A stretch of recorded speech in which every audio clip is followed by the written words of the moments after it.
নমস্কার, আপনারা দেখছেন সময় কলকাতা। সময় নিউজ নিয়ে আপনাদের সঙ্গে আমি অঙ্কিতা। চোখ রাখবো বিস্তারিত খবরে। দীর্ঘ টালবাহানা আর লুকোচুরির পর অবশেষে ইডির দফতরে হাজিরা দিলেন সোনা পাপ্পু। দক্ষিণ কলকাতার বালিগঞ্জ ও কসবা এলাকার সিন্ডিকেট ডন বিশ্বজিৎ পোদ্দার ওরফে সোনা পাপ্পু সোমবার আচমকায় হাজির হন সল্টলেকের সিজিও কমপ্লেক্সে।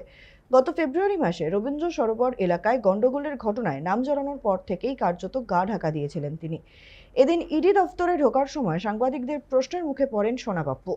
গ্রেফতারের আশঙ্কা করছেন কিনা জানতে চাওয়া হলে তার সাফ জবাব, আমি কোনো দোষ করিনি।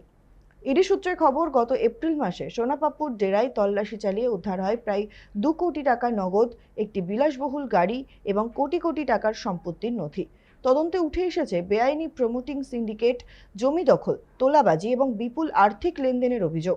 এই মামলায় ইতিমধ্যেই গ্রেফতার হয়েছেন ব্যবসায়ী জয় কামদার। পরে তদন্তের সূত্র ধরে কলকাতার এক প্রভাবশালী পুলিশ কর্তা শান্তনু সিংহ বিশ্বাসকেও গ্রেফতার করে ইডি।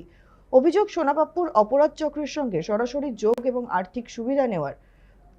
তদন্তকারীদের অনুমান, পলাতক থাকাকালীন হাওয়ালা মারফত নিয়মিত টাকা পাচ্ছিলেন সোনা পাপ্পু।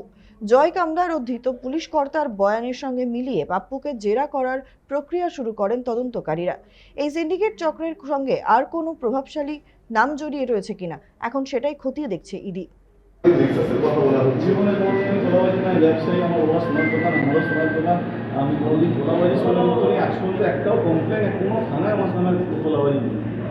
আমরা দেখতে পাচ্ছি সোনা আমি দেখা করতে যাচ্ছি, আমাকে লিখে দিয়ে দেখা করতে বলেছিলেন। জয়কান্তের সঙ্গে কি সম্পর্ক? জয়কান্তের সঙ্গে বন্ধু, কোনো বিজনেস সংক্রান্ত না, শোনানো কোনো জিনিস এই যে তোলাবাজির রিস্ক আছে, কথা বলা হচ্ছে। জীবনে কোনোদিন তোলাবাজি নয়, ব্যবসায়ী আমার বাবা সোনার দোকান, আমারও সোনার দোকান। আমি কোনোদিন তোলাবাজি সোনার মতনই আজ পর্যন্ত একটাও কমপ্লেন কোনো